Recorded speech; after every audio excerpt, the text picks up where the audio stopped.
All right, so I'm going to start right on time. There are going to be people who may trickle in afterwards, and that's just fine. There's so much to cover in this presentation, and I've got 45 minutes. So what I'm doing, and what I said before, was that I kind of chunked it out.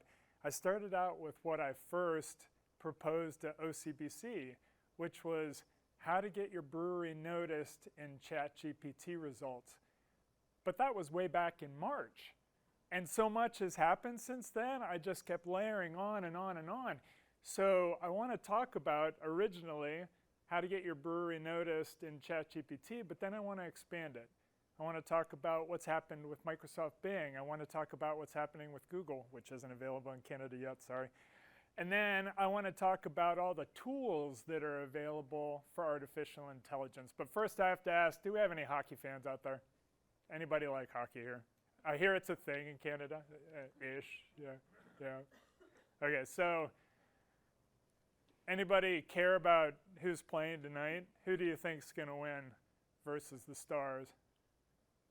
Yeah? We have little interest in volunteering the information. Well, maybe I could ask ChatGPT, and ChatGPT would say, sorry, I was only trained in information 2 years ago. So I can't exactly tell you what's going to happen tonight. You might ask Google Bard, and they would say, well, of course, the Maple Leafs are going to win tonight. They're clearly the better team. Bing, yeah, I see that they're playing tonight, but I don't know who's going to win. You might want to check ESPN. The reason I bring this up is because we have to set the right framework for artificial intelligence. It's not perfect. It's very new, and for breweries, it's an opportunity for us to get ahead of it so we don't get behind it. It's conversational. What you've done with ChatGPT is you might have asked it a question. Read me a story, write something for me. What's the best brewery near me? And it responds in a conversational way because artificial intelligence has been trained on what's called large language models, tons and tons of data that teaches these machines how to speak like you and I do, conversationally. It's fed by web content, and this is pretty new, right? The data set for ChatGPT is 2 years old, but now ChatGPT is overlaid on top of Bing, and Google has their own Bard, right?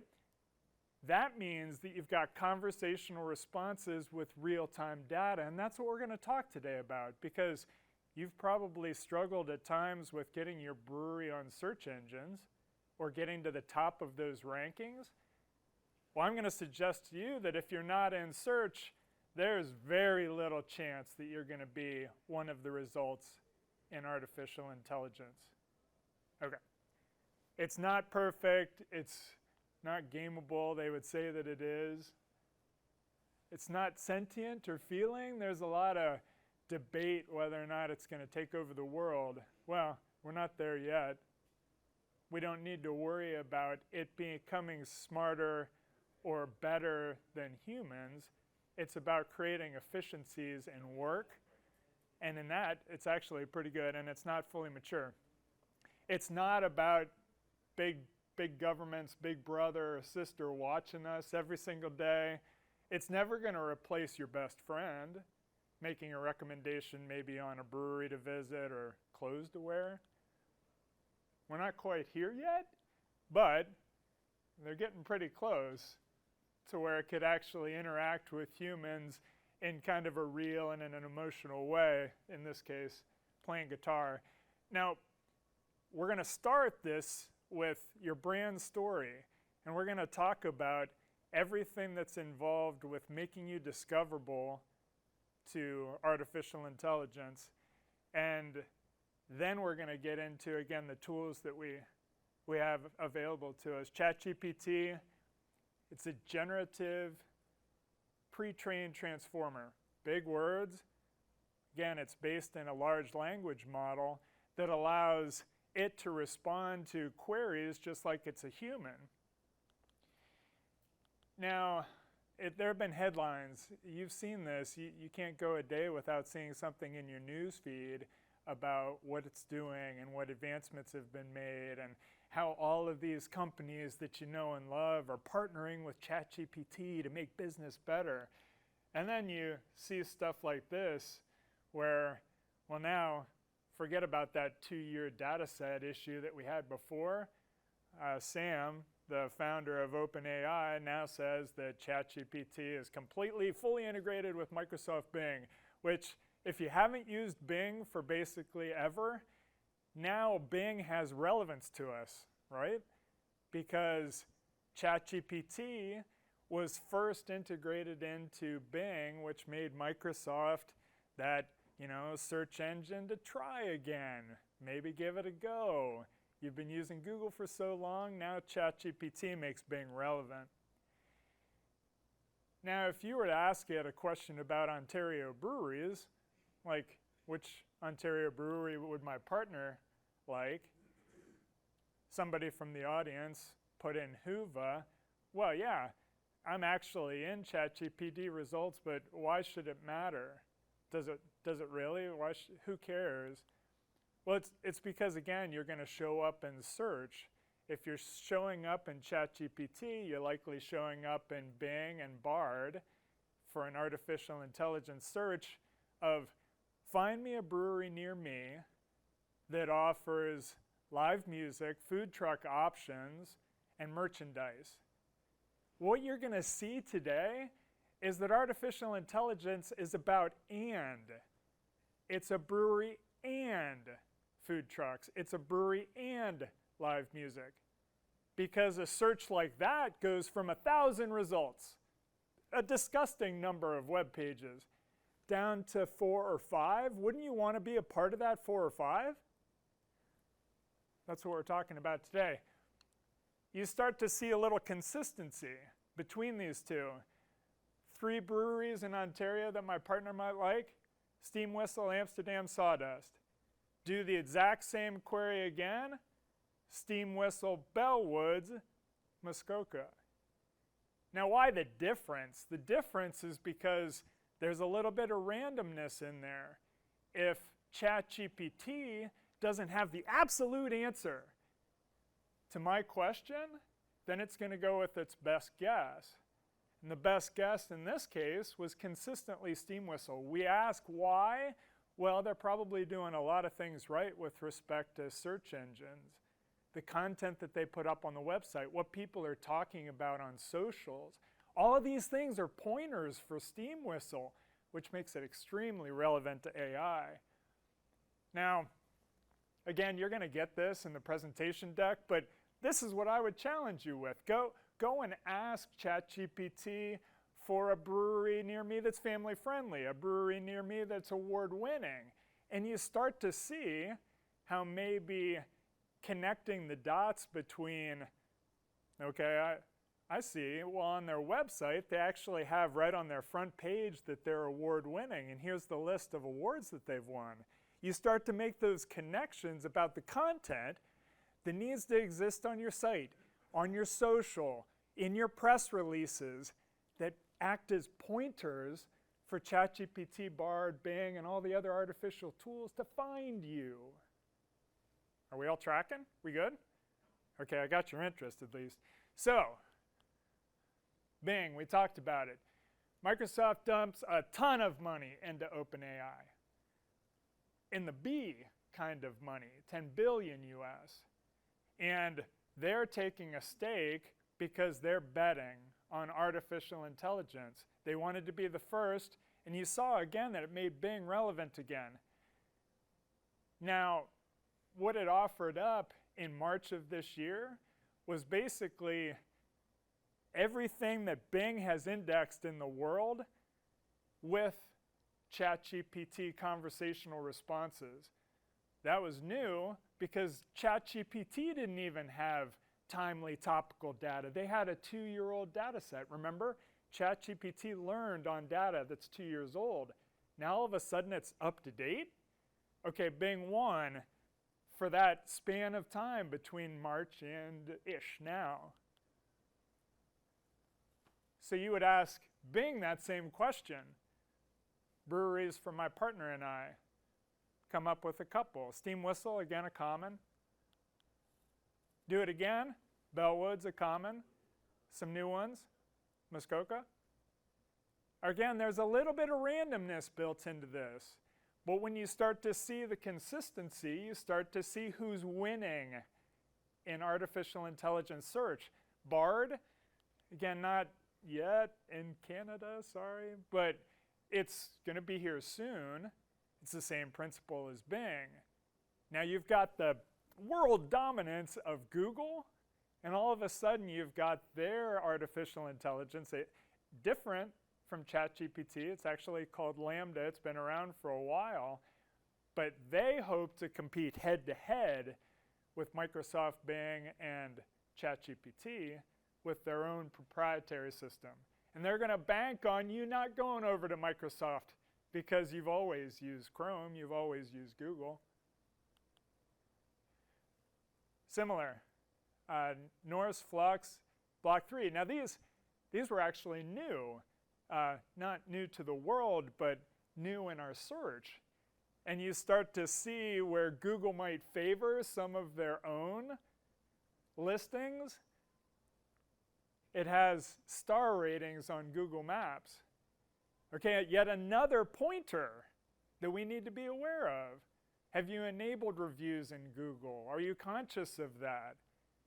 Okay, if you promote it, maybe at your tap room, at the takeout, and you say, hey, give us a review on all the things, Yelp and Google and otherwise. All it took was that little messaging on your point of sale, maybe even your receipts. Okay. A little bit of consistency, added a couple.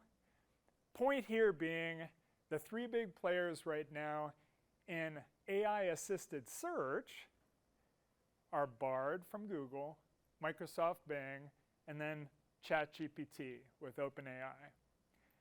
Okay, we start to think about this. Now, you're going to leave today, again, with this presentation. You can download it. The scan will be available right at the end. You're going to outrank all your competitors in organic search, which then makes you very viable in artificial. My name is Scott Colby. I work for Market Your Craft. I'm in Denver, Colorado. I'm certainly thrilled to be here for OCBC. We do this kind of thing for breweries, wineries, distilleries, non-alc. We have a client up here, Partake Brewing. They're awesome, non-alc. These are the kind of challenges we go after because we're passionate about it. Breweries are asking us, how do we do it? How do we figure it out? Some of our friends in the industry. Okay. This is the part that I'm going to really speed through because I want to leave questions at the end. I have a feeling that a lot of people brought some. Your brand story is the most important thing that you're going to hear from me in the next 10 minutes. Brand story is just that one-liner. It's your elevator pitch. Back when you were in the corporate world and you had an interview and you had to tell somebody why they should hire you, this is the same thing with a brewery. Why should a new drinker care about you, about Royal City, about any Muddy Banks, any of the folks that I've spoken with this week? Your breweries are unique and they're important, but there's 340 breweries in Ontario. We need to understand that what differentiates us is what we have to call out in search, what we have to call out on our website, on social. Then and only then is artificial intelligence in any form going to start to pick you up and promote you and recommend you to people. Okay, so your brand story looks like this. Business that takes bold action to deliver value to guests or customers or drinkers. That could be your B2B customers. It could be customers in your tap room. Now, this is going to seem obvious, but how many of us, we don't even need to raise hands, how many of us have that one-liner on the website, on the very home page that tells people what they are? Does anybody know that you're anything more than a brewery? I'm a brewery that has live music 3 days a week. We've got a resident food truck. Did you know that we have 2 certified cicerones? tell your story in this compact way, in a one-sentence, one-liner on the front page of your website. I guarantee you that if you're not doing that already, that search is going to pick you up really quickly. And then we start to have a little more fun, and we start to layer onto that. All right, so imagine if I had a brewery in Denver, which would be really cool. Discover Ale Works, house-made beers, seltzers, non-alc options for guests to enjoy with live music and popular Denver food trucks. All it is a sentence. But how much did I say? How much easier is it for a new drinker to say yes if that's what they're looking for? I would challenge you to find time in the next week to put this kind of a sentence, if not already, on your website. Okay. Now, Google and Bing are going to start to pick up keywords out of this, and I'm not going to waste your time and dumb down, indexing and search engines, but what it does is it scours the content on your website and it finds those keywords that people are asking for. What do they search on? Again, our goal today is going to be to enable and, a brewery and. This is the start. Liquid is good, experiences and engagement even better. So whatever you offer at your brewery, cidery, meadery, just make sure that it's up on your website. Is it on its own dedicated page? Do you have a lot of photos? Do you have videos? The amenities are going to show up in search as well. Brewery and NBA League Pass. Brewery and private events. You're going to see some repetition. Bear with me. Basics. How many people haven't cared to update their hours of operation on all the things? During COVID, it was nasty. It seemed like you may have had to update them almost daily because of province regulations and otherwise. Well, now, I'm here to tell you that there are over 40 different places, more or less, on the web where your hours of operation exist. How many of them are accurate? If you can't count on ChatGPT, Bing, Bard to look only at your website for hours of operation, are you actually giving the wrong information if they search otherwise? If it's not on Yelp, if it's not updated on your local Chamber of Commerce site, wherever those sources of hours of operation are should be updated. Near the light rail, dog and kid friendly, open daily. We just listed some of the high, mid, and low visibility areas where your hours of operation exist. Again, keeping your house clean and updating everybody that touches you, this is important for search as well as artificial intelligence. Google My Business, Apple Maps, any of these off-site business listings, again, pointers. Third-party site reviews. You might not think about it, but a Yelp review is just as much a pointer because of how popular Yelp is, and any number of other review sites that are all commenting on your brewery.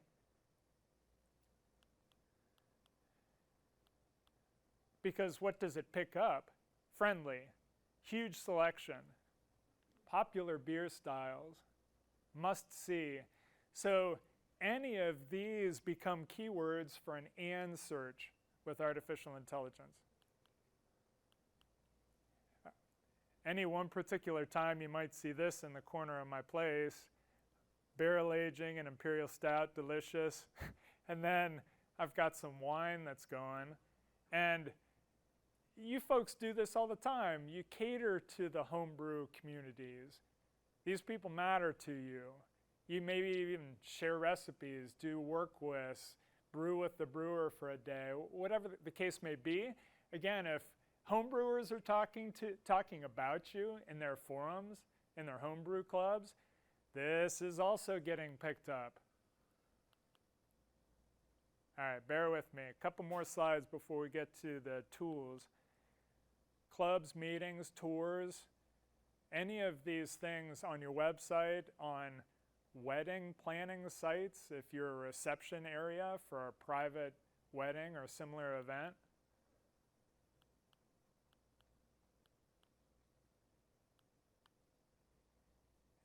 You know this, I don't need to say it, photos and videos still rule. The same thing is going to be true with a ChatGPT finding you relevant to an assisted search, an AI-assisted search.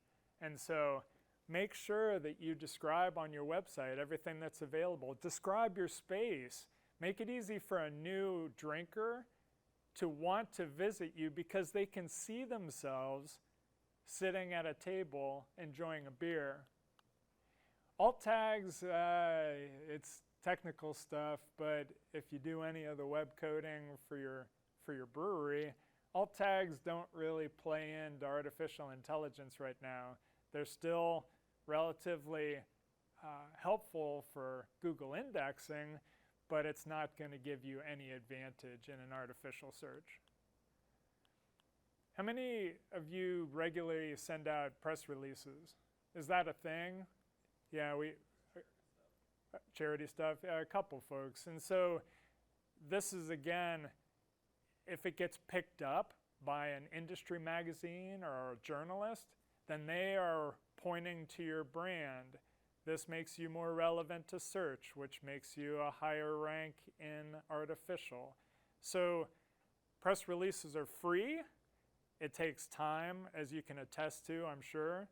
But once you get the template, try and send out a press release at least quarterly. Just find something to talk about. A new product release, a new event series, a new collaboration or a partnership with the local community. Find something to talk about once every 3 months. Guaranteed, again, it's going to improve your search ranking. This is, again, a standard template which I made for my fictional brewery in Denver.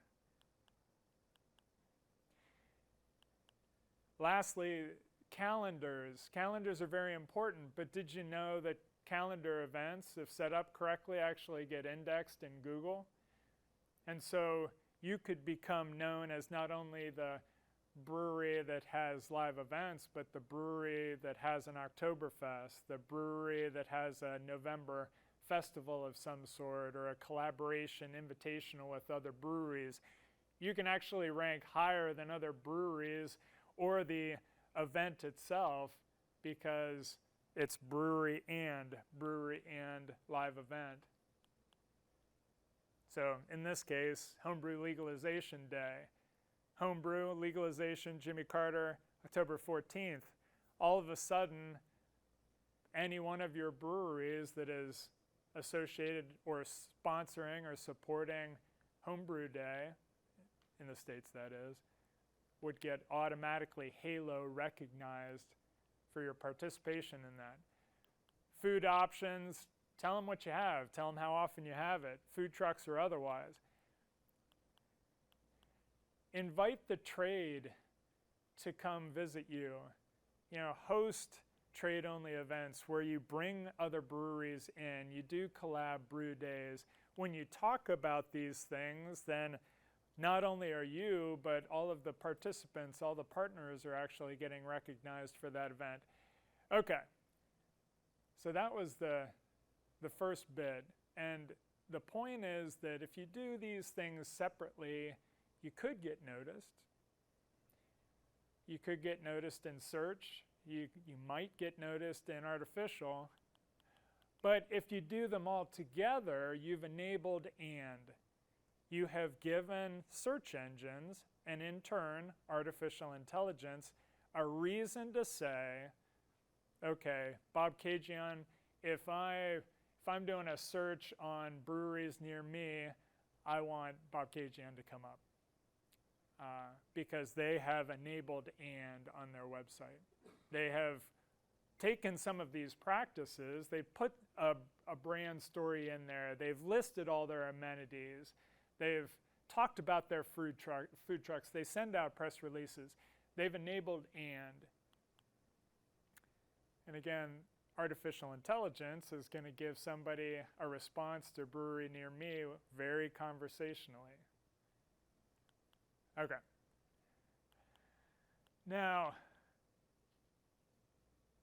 if we're good to move on, this is where I started to geek out. It went far beyond what OCBC asked me to do. If we all agree that in order to be relevant with artificial intelligence, you have to show up in search, and that there are pointers that we may or may not be taking advantage of right now on our owned, our earned, like journalism, and our paid media, like boosted posts. If we all know that we've got some action steps there, then I'm going to move on and we're going to talk about artificial intelligence and marketing and sales and recipe development. Okay. So, generators. If you look at ChatGPT, ChatGPT is a prompt. It's a text prompt.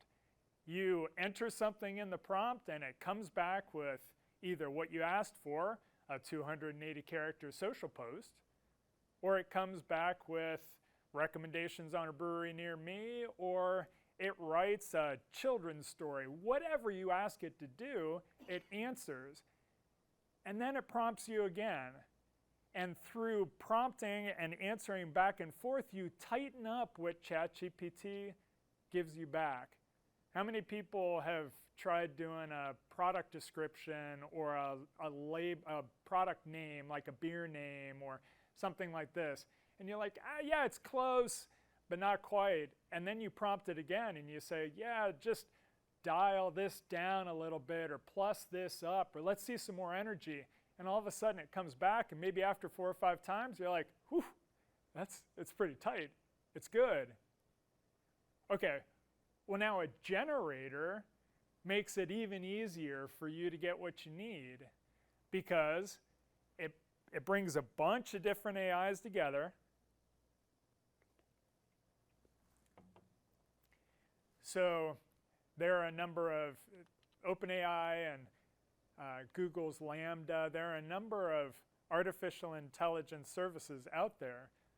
Generator is going to bring them all together, so you don't have to go to each one individually. One, it prompts you, sure, but in a very conversational way. It checks for relevance and even grammar. Okay, now what we mean by that is, you don't know me.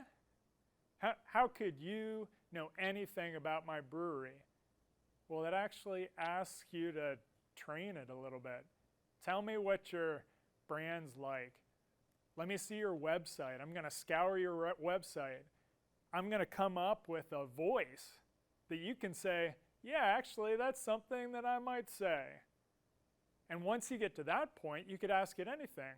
Write me a product description for my new sour. I'm doing an event. Write a description that I can put up on my event page. I have a blog post about our fantastic team. My team members' names are John, Sue, Larry. They've been with us 5 years. Write 2 paragraphs. Now, it's not going to be 100%. I'm not here to tell you that it's perfect. We saw that before.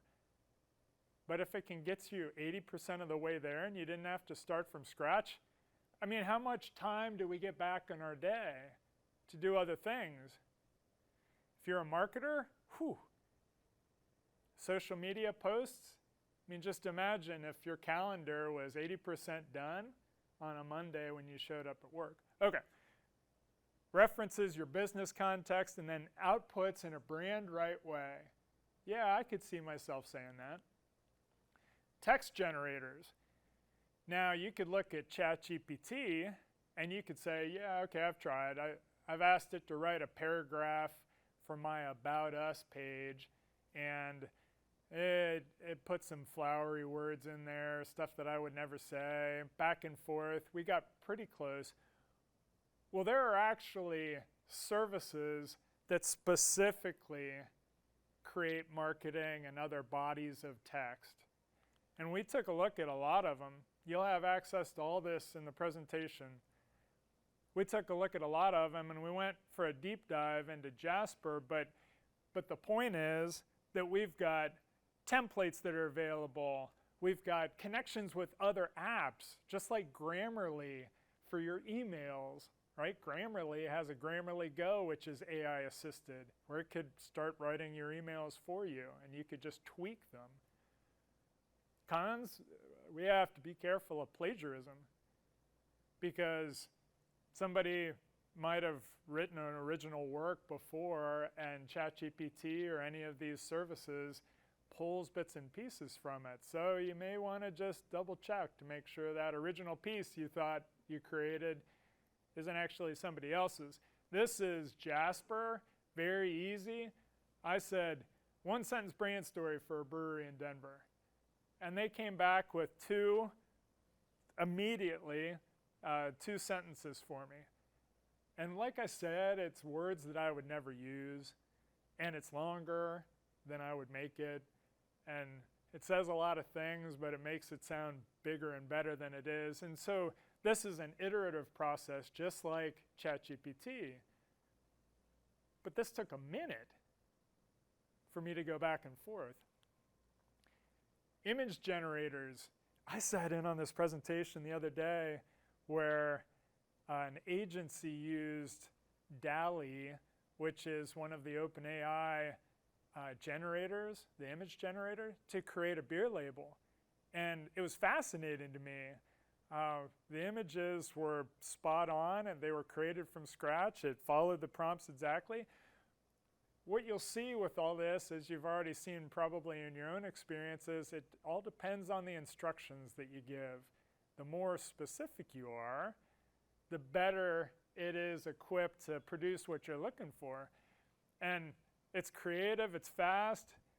Deepfakes, I don't mean to use a trendy term, but imagine, your provincial political figure standing with a beer in his hand at a children's event. Like, I'm just making this up, but this kind of stuff happens now because it's so scary accurate that images can be created, creating misinformation out in the world. So we have to be better than that. Adobe Photoshop, most of you have access to.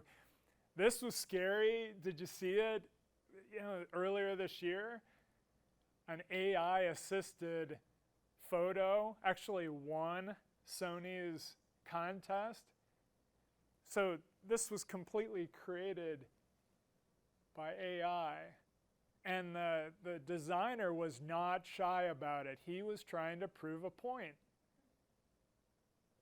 If one of the biggest photography contests in the world with one of the most well-known brands in the space can't tell the difference, it's scary and it's impressive at the same time. Okay, I went in to Photoshop and I started playing around with the generative AI, and I just said 2 adults enjoying a beer on a patio, mountains in the background. 5 seconds later.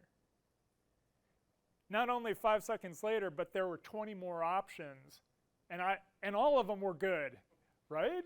And so I could pick and choose. Did I want a man and a woman? Did I want a different set of people, a different mountain, darker, lighter? Okay, it's great. I don't know what's going on with the beers, and he has 3 hands, and so, but this is the point, right? It's good, but it's not perfect. What do? We just say, lose one of the beers, lose one of the hands, and it's pretty good after that. I decided that instead of 2 dudes, I wanted to introduce a lady to this image. And so I just told it to substitute one of the guys with a lady. It's perfect. Skin tones, shadows, scary, right? Now, in a good way, free tool. Everybody has access to it. Okay, imagine the implications potentially for your brewery. Video is weird. You've seen this. Now, people talk about realistic and fanciful, and that's their way of saying it's kind of odd and it's not exactly ready for the big time yet. It's still in beta. It saves you time and money, but there's also some bias in there because, again, it learned with 2 years of millions of different videos. That's how these video generators learn how to create a video for you. It learns from other videos. And so if 90% of the videos that it learned from are a particular race, skin color, gender, or otherwise, you start to see that bias here. So we're still a long ways off, I believe. Synthesa, it's a weird name, sorry, but they actually have the best of what we've seen of a video generator that uses a talking head. I input what I wanted about the brand story from the hypothetical brewery in Denver, and this particular lady said it spot on. But you're controlling the variables, right? You've got the talking head, which has been more or less programmed. You've got this generic scene in the background. When you eliminate variables, it makes it easier to tighten up the output. As opposed to this junk, I'm sure that you've seen this. It was called Synthetic Summer. It happened earlier this year. It went viral like crazy because an agency by the name of Private Island said, yeah, we'll just give it a try. We want to depict a backyard scene that's kind of reminiscent of a beer commercial.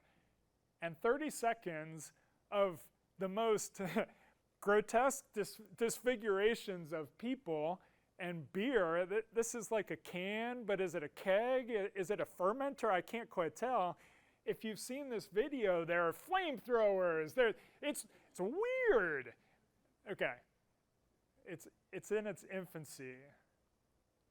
It's not there yet. This is an extreme example, but just watch this space, because if you had to create a 10 or 15 second short for social, and you had prompted it with the right background and the right images, this could very well get you where you need to be. A couple more slides, and then we'll have time for talking. Audio generators. Now, voiceovers aren't really a thing in our business unless you were maybe doing a reel or you were doing some promotional video, maybe a training for your staff. Now, the video that we saw, the video generator, along with some audio, might very well be an internal viable option for you. I don't know that it's ready for the big time. I don't think I'd buy any TV advertising or otherwise and post this up there, because I still think we need to be authentic to who we are, and they need to see real people, and they need to hear us. Sometimes that means it's raw and it's kind of, haphazard and it's not perfect, but we're not. Brewing is not any of those things. So with audio generators like Lovo, I put in that very same brand story that we worked on earlier, and I had it generate some audio for me, and it was, Sophia was actually quite good. They had a little bit of issue with community, passion at the end. There was an odd pause, but that's nothing that literally one prompt wouldn't correct. All right, now ad and content. This gets into a spot where basically companies are trying to jump on this trend, right? They want a piece of that money, because everybody's talking about artificial intelligence right now. What can we do to package something up and charge you a monthly subscription for it? That's what ad and content services are all about. And we listed a bunch. And we went deep into ad creative. So just imagine Google Analytics, if you're into that. Imagine dashboard reporting kind of at the next level. That's what you're getting with some of these platforms. But they're also trying to create templates and easy user interfaces for just what we've been talking about: text, images, video, audio, all in one place. All right, add creative. Now, again, it learns what my brand is. By scouring my website, I give it a color palette that I like. I give it a couple bodies of text so it knows my voice. And then all of a sudden, it's creating an ad for me based on that generated image that I just showed you. Now, could I have done this by myself? Yeah, of course. Did it really offer any AI benefit? No, not really. But if I wanted it to write body copy, if I wanted it to create the image, it would. This is what we have to be hesitant about. You're going to see a lot of services out there that are going to try and charge you, but if you don't really need it, because you can do it somewhere else, just be aware of that. Customer service is another one. We took a look at a bunch of them. Customer service is important. If you're not already doing this, and we brought up this example, again, steam whistle was something that came up in the artificial intelligence queries before. So we pulled up their website and their Facebook page. The Messenger is your best free tool if you're not already using it for customer service. The Messenger then becomes a contact piece on your website because you can pull Facebook Messenger directly to your website. Now, if you have enabled the bot feature of Messenger, then you don't have to respond to every single message. There are 20 messages that could be spit out automatically. You could say, hi, I'm the bot for the brewery. Team's not here right now. Can I answer your question? What are your hours? Oh, our hours of operation. Again, it's a very friendly experience. How many of us could say that 95% of the questions that we get on social could be answered with an FAQ? If it can, put it in a bot. Okay, and then the AI-assisted bots start to learn how your brand speaks, and then it answers for you. Sales and analytics tools, these are big right now. You dump a ton of data in there about your provincial sales, LCBO, beer store, and all of a sudden you're getting outputs in the tune of, a minute of maybe hot pockets that you should go after. To the extent you have competitor data or style data, styles that you should go after, up and coming or dogs, right? All of these things are available. Again, cost is somewhat of an issue. And then our last one, if you really are all in on this, then you're going to start talking about enterprise. And all that means is everybody in the company has access to their specific piece of it, whether it's marketing, it's brew house operations, it's finance. So this is just everything that we've talked about scaled up. And quite honestly, it's somewhat price prohibitive for most breweries at this point, unless you're some of the biggest. Please be careful. Step into this stuff, try it. Don't fall behind, but check the facts. Don't be a source of misinformation. Be aware of intellectual property and plagiarism because that's a thing right now. And then be conscious of the cost because there are free tools and you get free quality results. There are paid tools that start to dial up how tight and on brand you can be. So with that, we're always here to help, but we have guides, and I'll give them to you for free. And this is on the download if you download it, but OCBC Fall, just go to the website. You can grab any guide that makes sense to you. In support of OCBC, we just launched our newest one with artificial intelligence. So basically what you've seen today, we created a blueprint that's downloadable, all access. You have any of them you want. So thank you. We've got, it's right at time, but please let's talk about any questions that anybody has. If you'd like to stay after for a little bit, I'm happy to stay after. There's the scan. Did it help? Are we feeling a little more confident? Because that was the goal.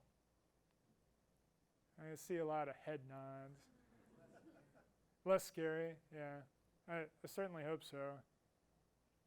What we always try and do is we try and break it so that we can share it with you so you don't have to break it yourself.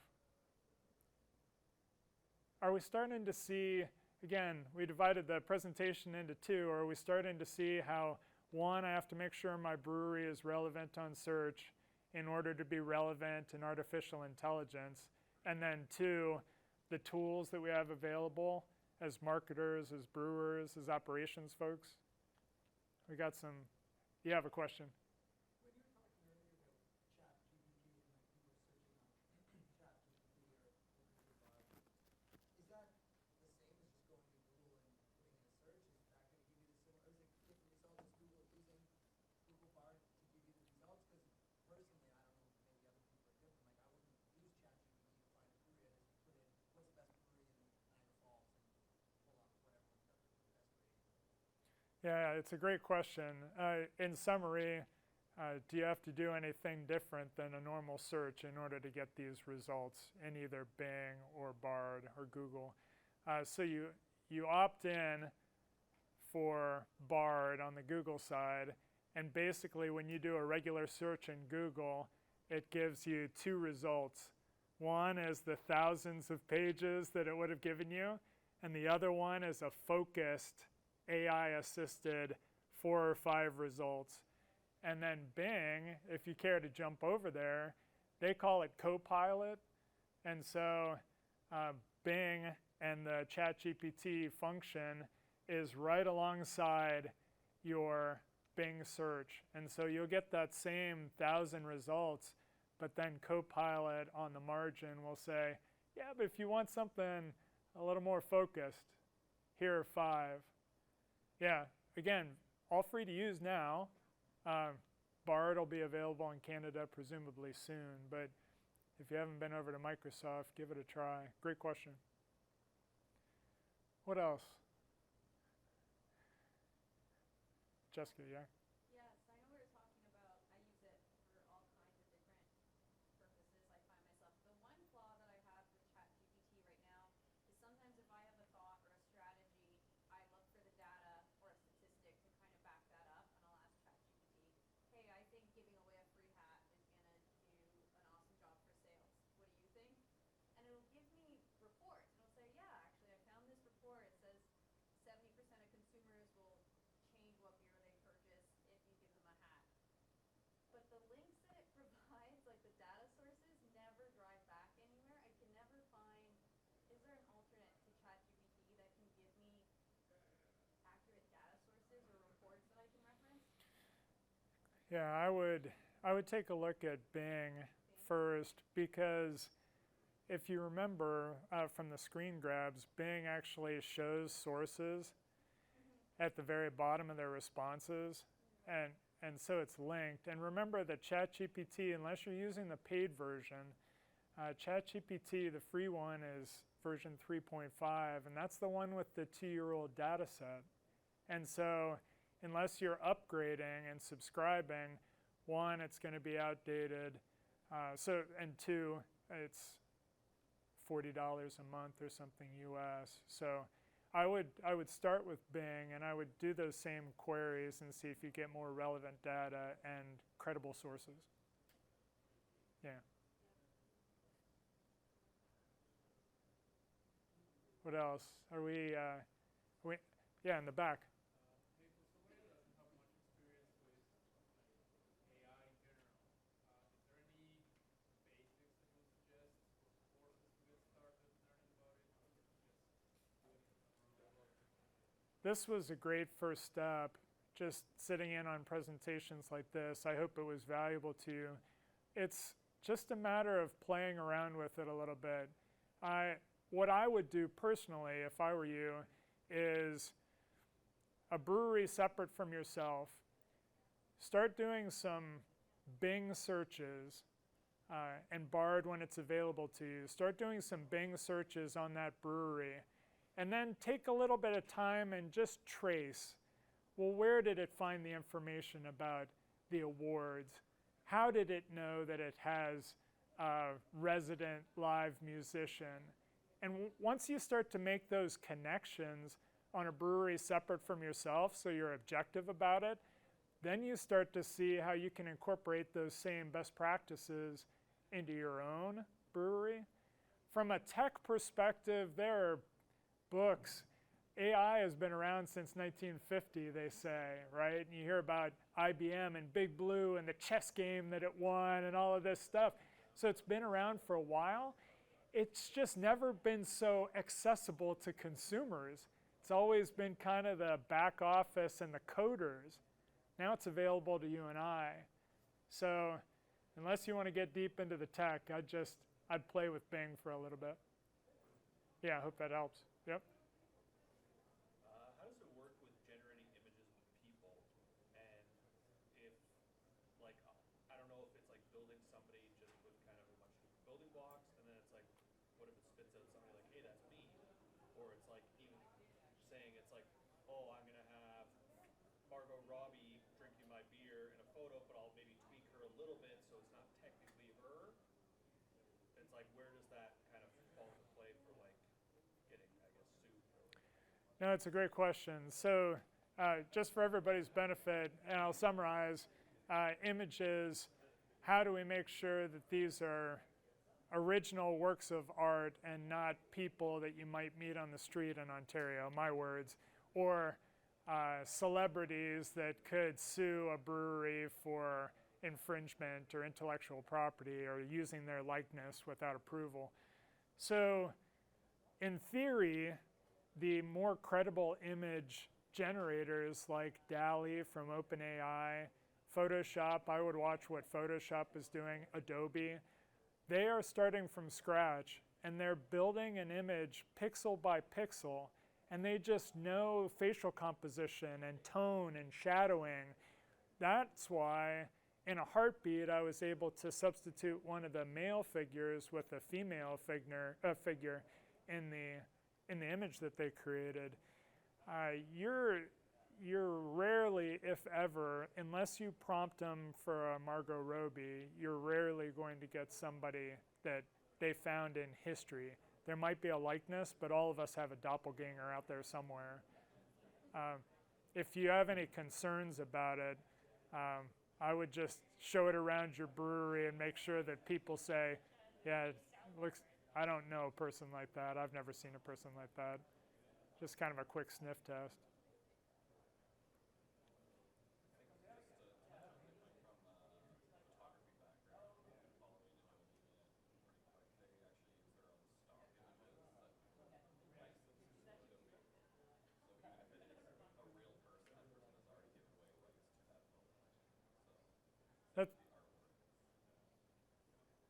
That's a great point.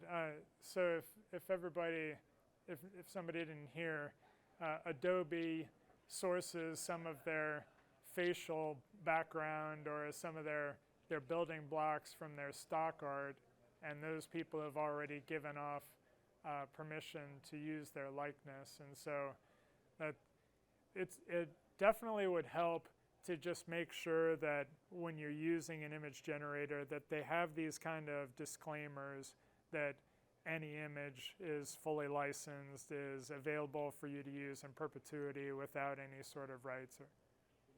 Good question, yeah.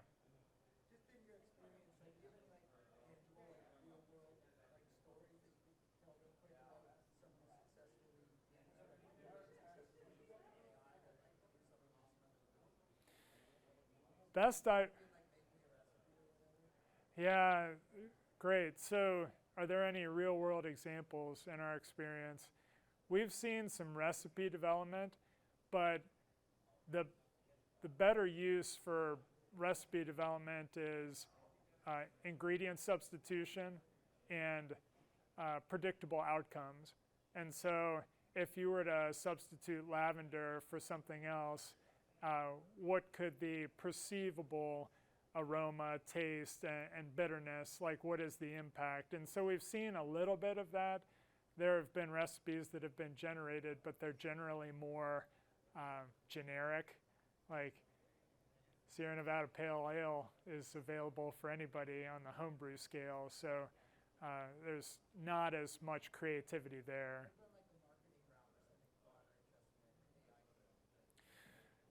So what we're seeing most recently is people using it for social posts. We are being tasked as breweries to post content all the time, and that's daunting for a brewery or a marketing department within a brewery or the person who wears that hat as well as something else. And so what they're doing is they're using a tool like Hootsuite or Sprout Social to help manage all their social posts, and those have AI tools built into them where in a split second you could have 3 different versions of the same product release post, 3 different versions of the same event notification.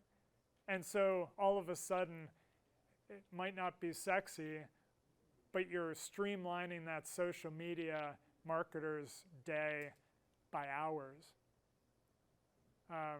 The other one is just, we're starting to see labels. And I'd just caution us here, because unless you're up for the fanciful side of things, or unless the image generator just absolutely is spot on with your brand, it's not you. You're